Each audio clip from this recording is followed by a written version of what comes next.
How to make a hard goal easy to accomplish. So, my name is Coach Wills, and if you can see here, I have my son with me. So, he's joining me for another podcast episode. And today, he actually turned 6 months. So, in the comments, you guys can definitely say happy birthday or happy 6 months. He'll greatly appreciate it, and so would me and his mom. I want to tell you guys a story about back in the day when I was in college. There's one game that me and my homeboy we used to love playing, and it was Madden. So, with Madden, what's fun about this game was that you could play online, and also you could play against a computer, but also you could play against each other. And whenever me and him played against each other, it was always a good game. Now I gotta admit, he was a little bit better than me because he actually played football and I didn't. So some games he used to really get me. But what was really fun was the challenge that the game used to have. So when me and him used to play, the games used to be very close. And in the fourth quarter, one of us would end up pulling out. Most times it would be him. But there are some times where he wouldn't be able to play, and I would just play by myself, or I'll play online. And when you play Madden, if you know anything about video games in Madden, when you're playing against a computer, you actually have some levels that you can select before you actually play the game. So you can play the game on what's called all rookie level, then you have all rookie, and then you have all pro, and then you have Madden, then you have all Madden. Now, if you ever played the game and you played it on the all rookie level, you and I both know that it's very easy. And when it's very easy, it's actually not a fun game. But when you play the game on, let's say, Madden or Pro, or dare I even say all Madden, that game is actually really fun and it's challenging. Now, I may have only beaten the computer maybe one time when I played it on all Madden, but every time I play, it's been challenging. And the reason why I bring this up is because when you set goals that are challenging, it is very fulfilling and fun. But when you set goals that are very, let's just say, unchallenging, very low, something that you can easily accomplish, most times it's not as fulfilling. If you ever stopped and look and ask yourself, are the goals that I'm setting fulfilling? If you're able to say yes to that, there's a good chance that those goals are actually tough and they actually mean something to you. But if the goals that you're accomplishing are unfulfilling, they're boring, then there's a good chance that they're not really hard, if you will. So what I'm trying to say here is that it is very important for us as human beings to set really hard goals. And if you're not doing that, guys, trust me, you're missing out on life, because it's all about the person that you will become once you accomplish that tough goal. Now, here's the thing. To set a tough goal is one thing. Knowing how to accomplish it is a totally different thing. And I want to tell you guys first about a tough goal that I recently accomplished within my business. So recently I decided, you know what? To hell with it.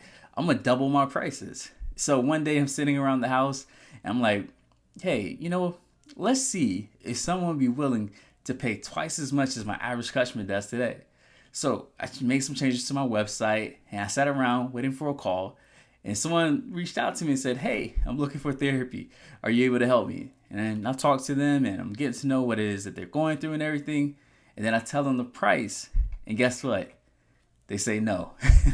I talked to them about the objections and all that stuff, and they still say no. And after that phone call, I was like, man, I'm feeling real defeated. I'm feeling real crushed. So I go back and say, you know what? Maybe I should lower my prices. But then something stopped me. Something told me, you know what? By lowering my prices, I'm actually lowering my sense of self-worth because I value my time and I know what I bring to the table. So I say, you know what? We're going to keep them the same. So after going through a heap of negative self-talk, just like many of you would after a failure, I decided, you know what, let's give it another shot. So someone gave me a call. I walked through them the process. I talk to them. I get to know what they're going through. And I tell them the price, and guess what they say? They say no again. Guys, hey, it takes time, right? It takes time. So feeling even more discouraged, I had to ask myself, okay, what was it that happened that actually went wrong? So I looked through the process and I realized that from 1 to 9, if there's a 10-step process, from 1 to 9, I did really great. It's that 10th step that I was having problems with. So I stopped and I looked at it, I studied it, I even bought a couple books. And when the next potential client called, I walked them through the process again, and they said yes. They said it is not a problem to pay your new fee. And for me, that was very rewarding. But here's the thing, guys. To get to this point, and this is the first step with making a hard goal easy, you have to change what you see success is. Because with the first two calls, I was judging myself and judging whether or not I was successful on whether or not someone said yes or no. Now, in my field, if you want to say, you're in sales or entrepreneurship, small business owner, like all these things, we know that we can't control people. No one can do that, even as a therapist. And I can't control my clients. I can't make them do the things that I tell them. But what I hope and pray that I can do is influence them. And that's what we're looking to do. We're looking to influence people because we can't control any outcome. Now, when you walk through the steps and you know the steps, you have a better chance of influencing people to take the action that you want them to take. But you have to sit back and you have to study those steps. And that's what I wanted to do. When those people were calling me, I told myself, hey, you know what? Success is not going to be whether or not they say yes or no, but it's going to be whether or not I went through my process. Did I go through that process the way that I wanted to? If I could say yes, then guess what? It was a successful day. And when I started to do that, the numbers that people were saying yes to started to increase little by little. And that's one of the first ways that you can make a hard goal easy. You have to change what you see success is.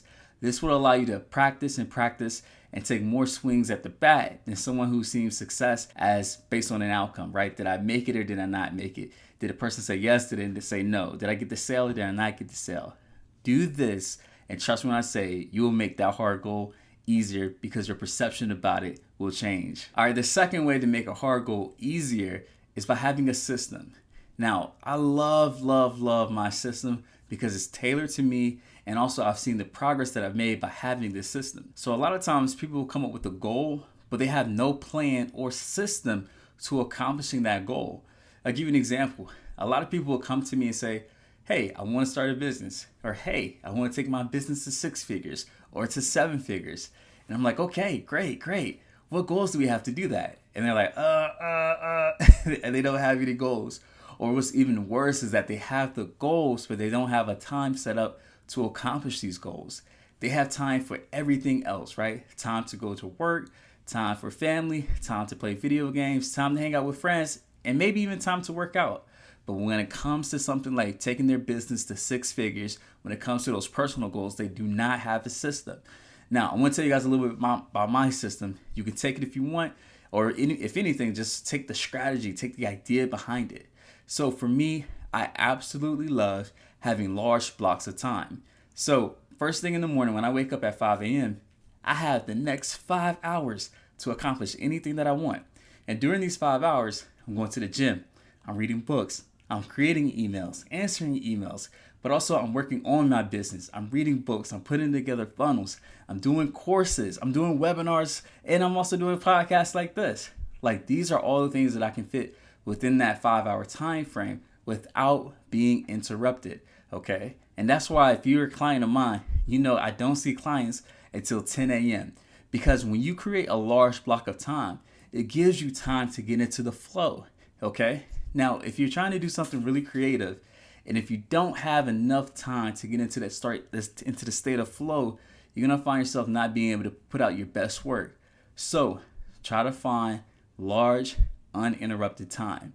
Now for you, large uninterrupted time may be 30 minutes, it may be an hour. I would tell you to keep crafting that. And also, and this is where sometimes I gotta check myself, like do not be afraid of doing work on the weekends.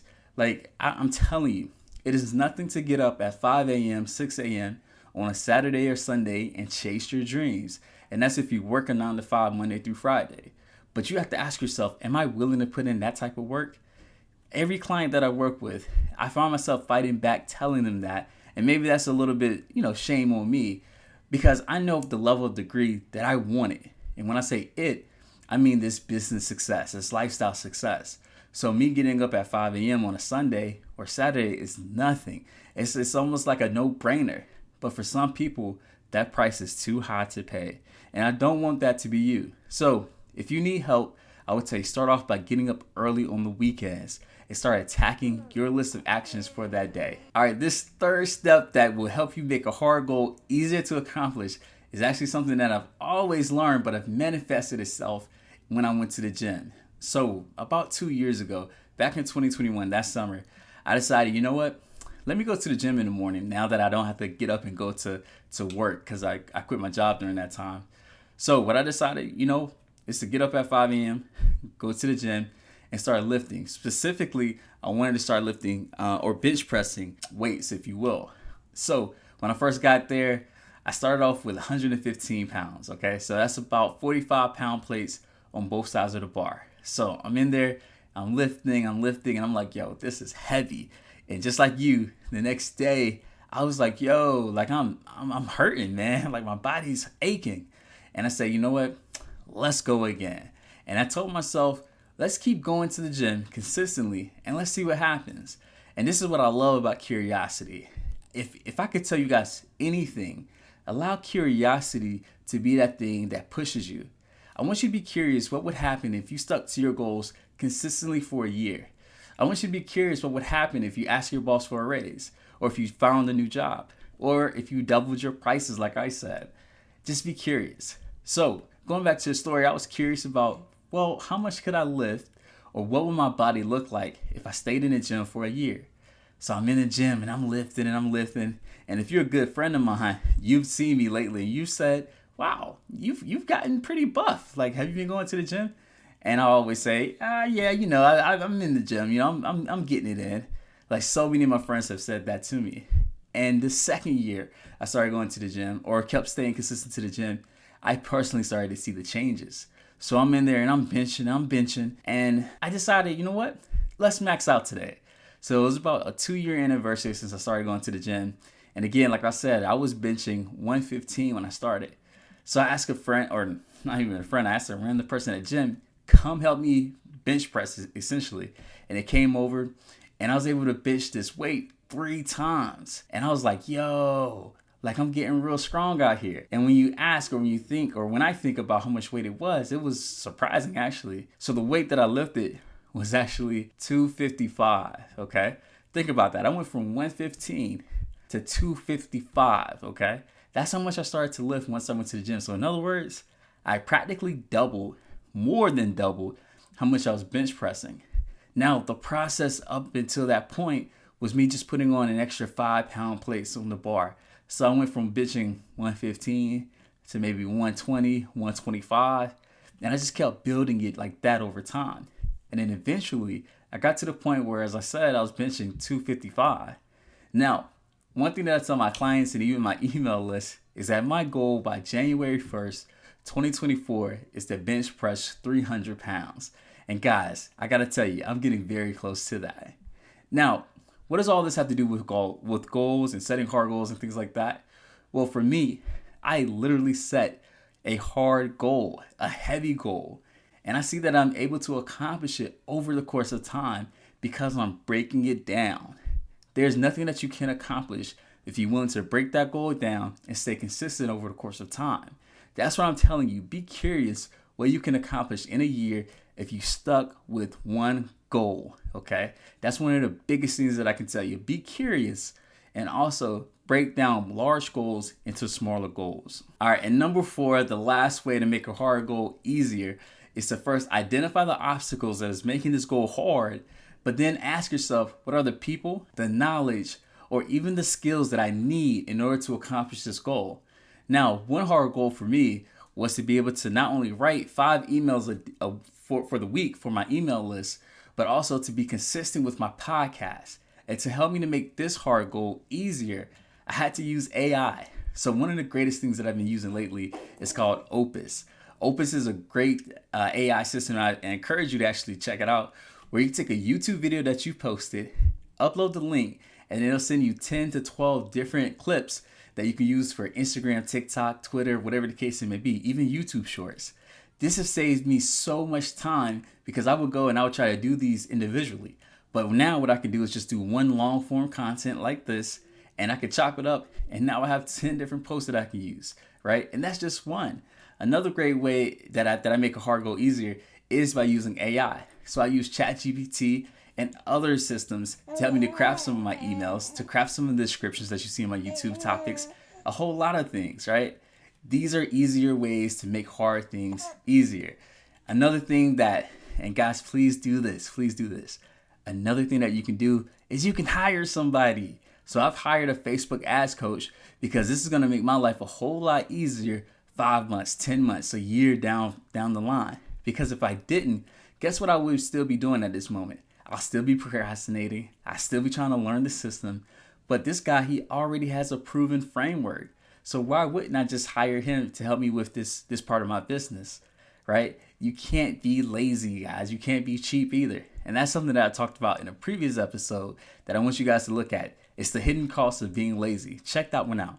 So hire people, right? Use resources like AI. Also, read books, take courses, go to webinars, go to conferences. These are the easier ways to accomplish these tough goals. You just have to be willing to go out there and take advantage of them. In conclusion, there's 4 ways that you can make a really hard goal easier to accomplish. The first, as I mentioned, is just change what you see success as. Instead of seeing whether or not things went well or didn't go well, ask yourself, did you do it or did you not do it? Okay, that's the first step.